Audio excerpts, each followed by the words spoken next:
Hey, what's up? This your man Reese. Today, what I'm gonna try to do is explain to y'all the evolution of shoes and how it was how it changed and what it did to the dance and what these shoes allowed you to do. First, I'm gonna start out with a shoe that back then was very distinctive in Chicago. Being in fact I'm from Detroit, we was in the Gators.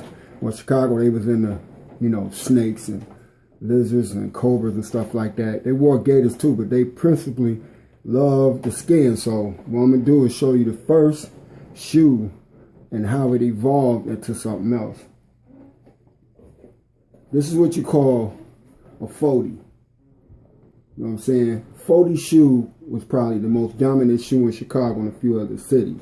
The thing about the shoe that made it more different than anybody else's shoes is that it was light, it was narrow, and it had this distinctive wedge. You see that wedge? This wedge right here evolved like 2 or 3 times over the years, right? As you can see, it's Gucci. There was just about every store in the city had 40s, but where I bought my shoes was on Halstead, over where they call Jewtown. It was in the middle of the block. It was called Mike's. Mike's and the guy Jim, they were brothers. He's the one who's the the sole owner of the original Jewtown Polish shop. And that's where I bought my shoes living in and when I wasn't in Chicago, when I had these done up, okay? Now, the thing about the shoe is it had a wedge heel.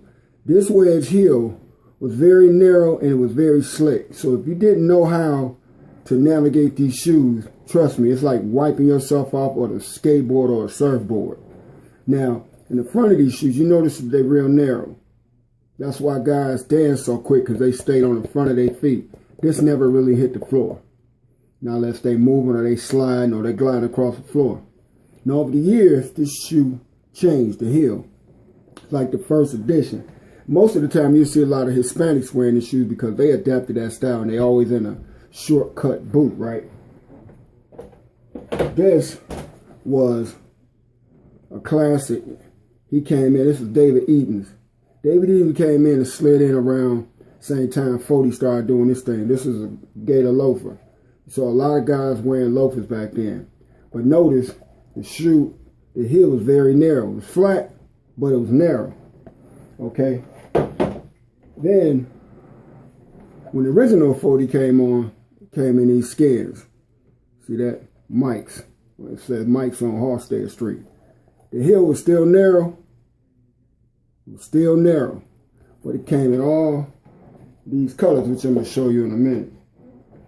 Then 40 went bankrupt and sold it to somebody else. Basically, they sold it to David Eaton, and David Eaton said, okay, we're going to redo the shoe. And they did what? They made the heel wider. Basically, they put a normal heel on here, and it made the shoe a little heavier. So guys didn't really like that. It still had the narrow. And this is lizard.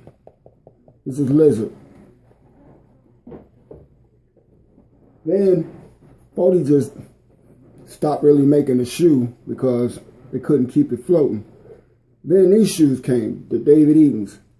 They had a square toe, still had the flat heel, ostrich, gator, whatever you wanted it came in them colors.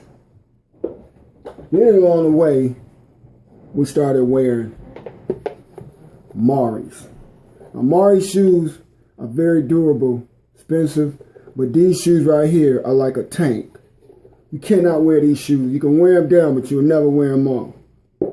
These heels, man, it's a good made shoe.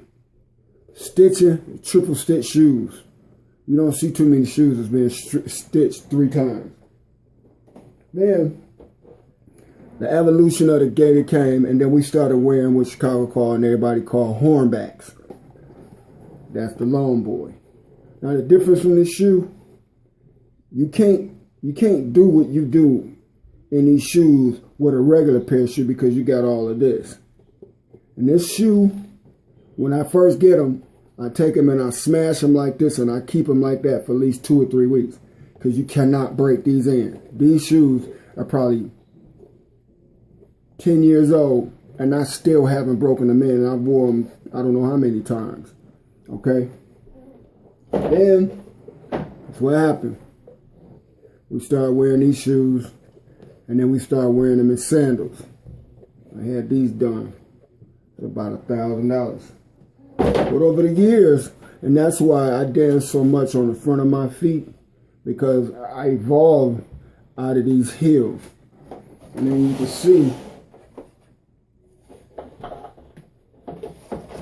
we came a long way. But this is where we started at. Platform shoes.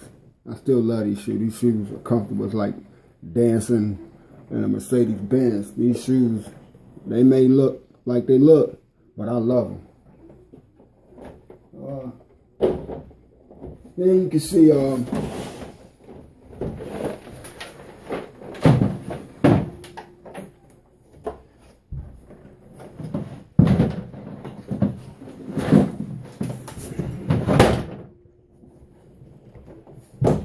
these shoes.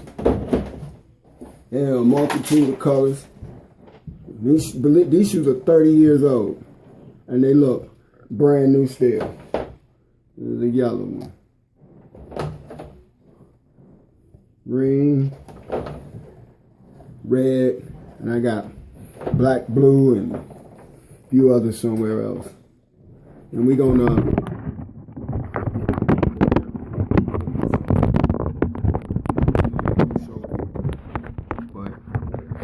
bouncing all over the place. But turn this camera around.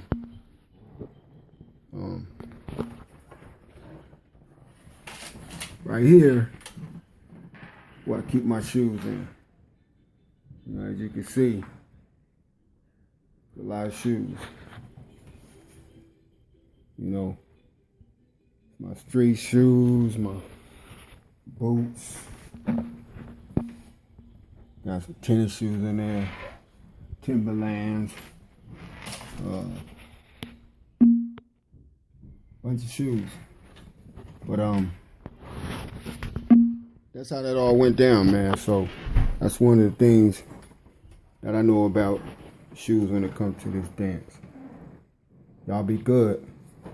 And then one day we'll go over the cut-ups and how they transpired to where fashion is as today. I'll see y'all later.